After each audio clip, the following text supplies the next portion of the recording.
let's go inside. Let's make French toast. I know it doesn't sound very exciting, but it's going to be delicious. Now, we're going to do it a little different than I used to do it when I had my kids at home. I thought you were supposed to, you know, just barely soak the bread and fry it really fast and, you know, get it done in a hurry, but it's not like that. We're going to do a little different take on it, and you're going to use some dry bread. And if you don't have any dry, old, stale bread, that's actually how French bread got started, was you would just actually use old dry bread. So if you don't have any, just toast it. I'll show you. I'm going to toast mine because I didn't have any old dry bread. You can put it in your oven on 200 degrees for about 10 to 15 minutes and just get it kind of like a toast or kind of dried out if you don't have any bread. Or put it in your toaster like I'm going to do. I'm just going to toast mine. I want to say that it's very decadent. It's very rich. I use heavy cream. You don't have to. You can use milk. That's perfectly fine if you don't have any heavy cream. So I would use real butter also. So let's make this. Let's have a good time making it. And it's a slow process. We soak the bread for at least 10 to 12 minutes in the eggy mixture. And we're going to cook it slow. I fry mine with butter. You can fry yours with whatever you want to fry it with, whatever pleases you. These things are great for brunch because they've got the egg with the protein, the bread, the carb, which is going to give you a little energy, the protein in the bread. All right, let's get started, guys, on making French toast. So come on into my kitchen with me. Let's move into the kitchen. Okay. Our ingredients are going to be 4 eggs. I'll have all the ingredients in the description box below. We're going to start out by beating 4 eggs.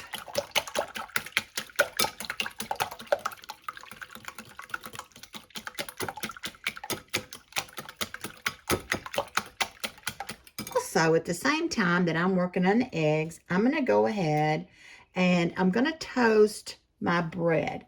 You want your bread to be very dry. Use some day-old bread if you have it, or older, not molded bread, of course, but just you want your bread not soft. You want it dry. You can put it in the oven if you don't have a toaster.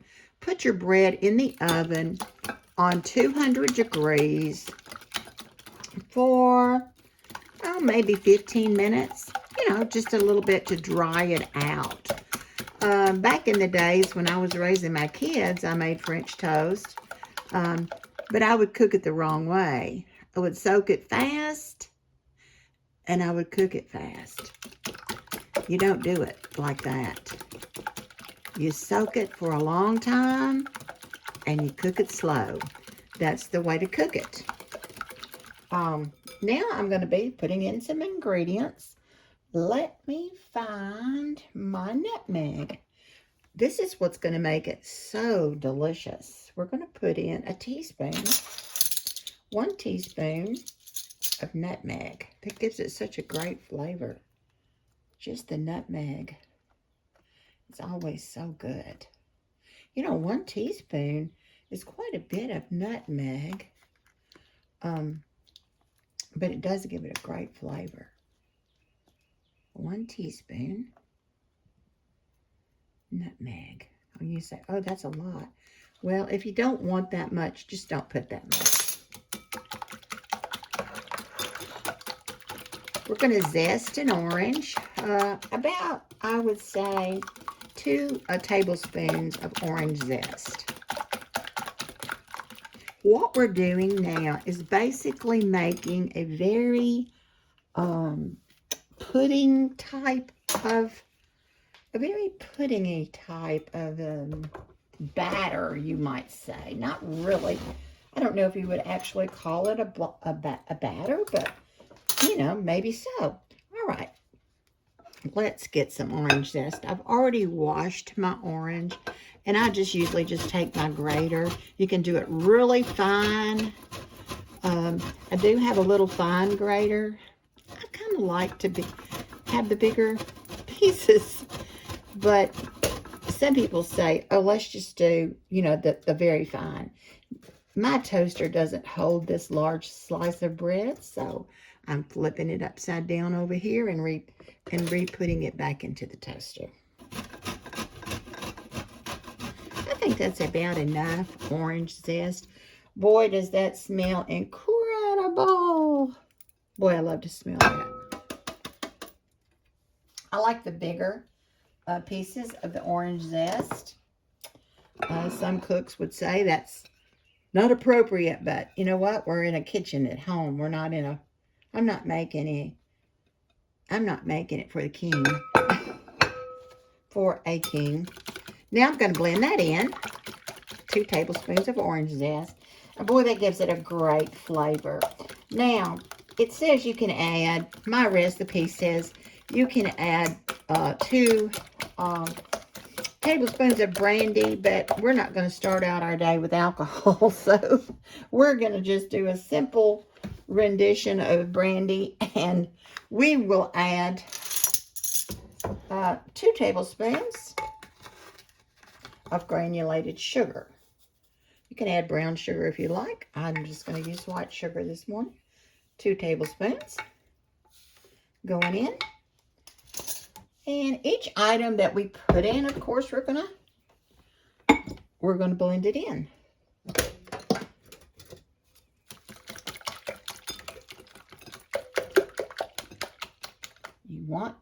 You may not want it this dry, but it'll work. All right. We're gonna add some vanilla. 1 tablespoon of vanilla to our batter. Now you can, if you get your bread done, you can do the, you know, syrup, maple syrup. You can do butter syrup. A lot of people use a Cool Whip topping to it. Whatever you'd like to add. Sourdough bread doesn't usually work very good for this toast because the crumb of the sourdough bread doesn't really absorb our mixture or our batter. Okay, I think we've got about everything in. I won't be putting any salt or pepper. This recipe is really good with just these few simple ingredients. You can add salt. You can add whatever you like.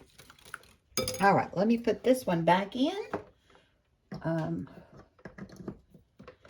our toast. What you'll do is you'll get a plate. You're going to pour your batter into a container to soak up the bread. And my bread may be a little brown, and that's okay. You want the bread to be brown, but of course, you know, you don't want it to be this dark, but it's all right. It'll be okay. Remember, this will be in the description box of the ingredients that we have put in here today.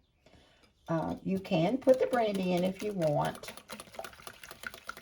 There's one more ingredient I will be adding, and that is, of course, you want to make it very decadent. So you're going to be adding, if you're making a lot, you're going to be adding 2 cups of heavy cream. And I only added 1 cup because it's just me and my husband.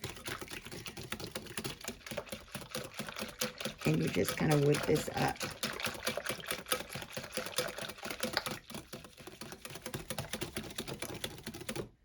Okay, I believe we're there. So now let's just pour this over our bread. Dry bread is going to soak this up and be more durable than if you had a bread that is very soft and fresh. It won't work as well. So I'm going to get over here and show you how we're just going to take the bread. We're just going to keep turning it and turning it. Now, if you're in a hurry, this may not be the best recipe for a rushed breakfast. I'm going to get my skillet ready. Let me bring you over here to the skillet. And we're going to get my skillet ready. What I put in here is butter. Now, when I used to make these for my children back in the day, I always got this really hot, really fast, and I cooked the bread totally fast. But that's not how we're going to do it. We have to cook it slow. Okay, let's get this very warm.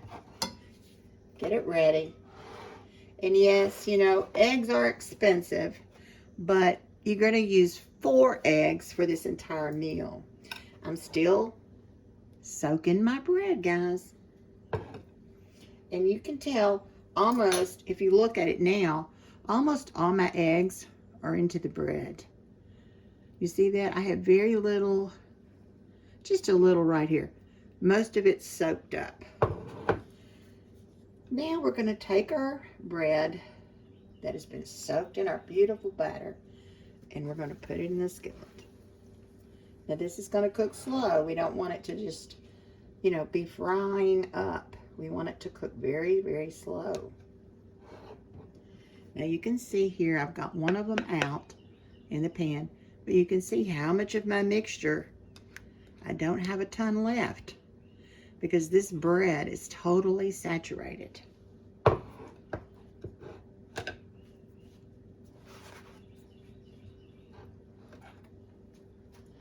This would be a fun recipe too for kids. They can learn to do this. You can mix up the batter for them and you can fry it, cook it, and, you know, let them mix all the ingredients together. I'm going to try to put all 3 of these in this one skillet. I think this is a 10-inch, maybe a 10-inch skillet.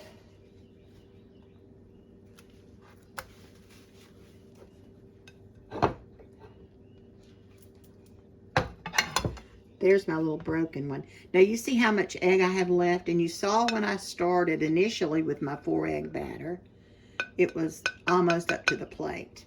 And I do have more batter left. So, you know I'm not going to waste that, right? You know I'm not going to waste that. I can't waste it.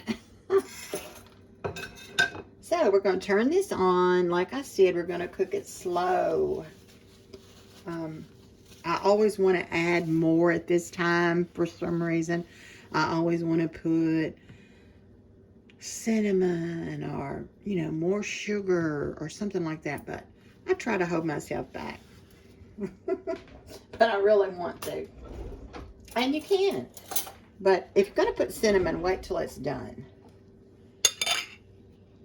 On my stove, let me turn you up here where you can, I don't know if you can see this or not. This is the eye that I'm cooking with. Mine goes from low all the way around to high. I'm going to say I'm going to cook these just about in the middle. You can see how they're cooking. You can see a little bubbly around. But they're not, I'm not going to get them on high.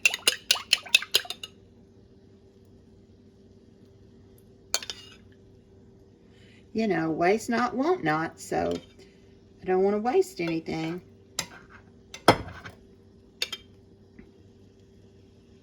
And you can take this and freeze it if you want to. If you have, you know, quite a bit left.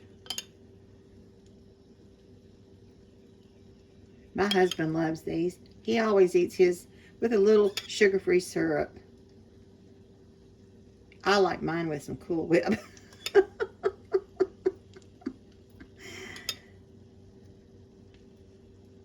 Just remember to soak them till they are almost like, they're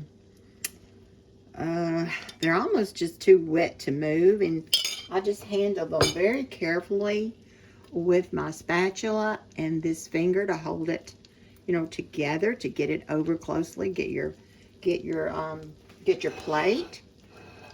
Bring your plate over close to your pan and just kind of lift and go into the pan. Yes, the egg will go off and it will cook beside your bread. Hey guys, that's okay. You can pour the rest of the egg into the pan and cook it.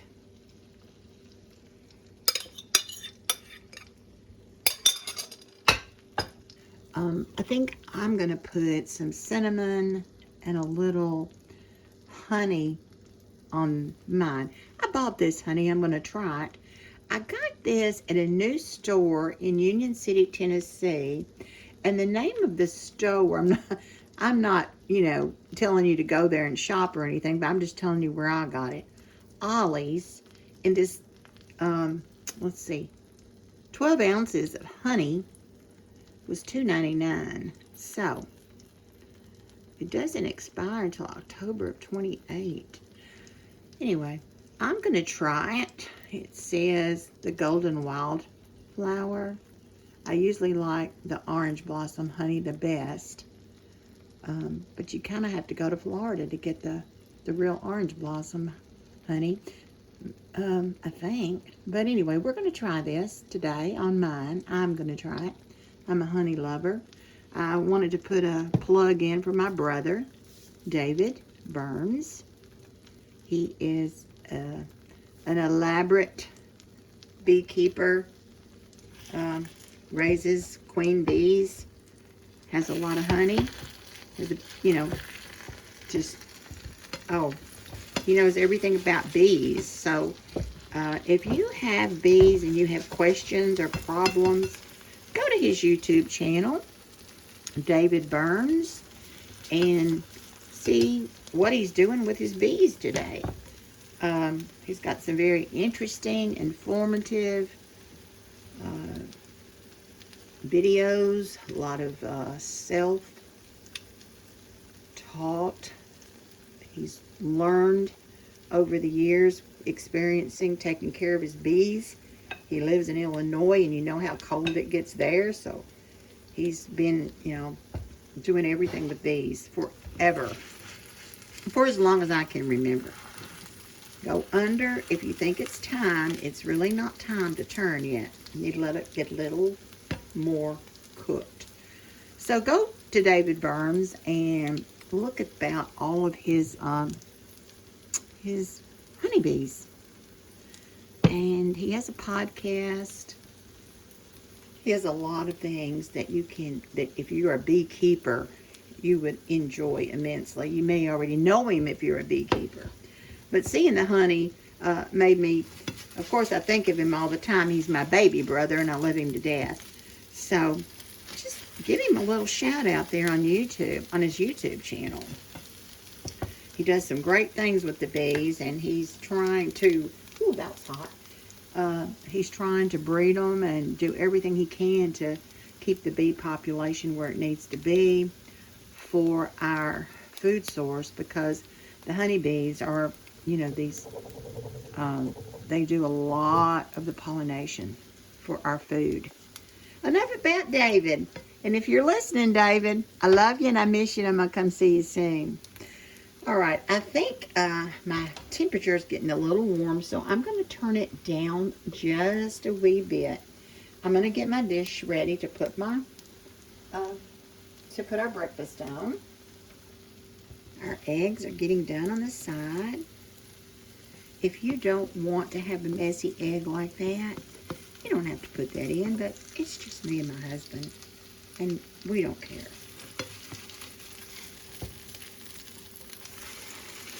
Okay, got that one over. It's always fun to try to get them flipped over. If they break apart, it's okay. They're going to be eaten. These smell, I wish you could smell how delicious they smell. It just makes such a nice, I don't know, It's like you took some time to make breakfast instead of just throwing something together. I just think it's wonderful. Guys, I took a bite and I went ahead and I sprinkled some cinnamon on top of it. I've got the honey on the bottom. Well, I've got the butter on the bottom, the honey, the whipped topping that only has 15 calories. Then I've got the cinnamon.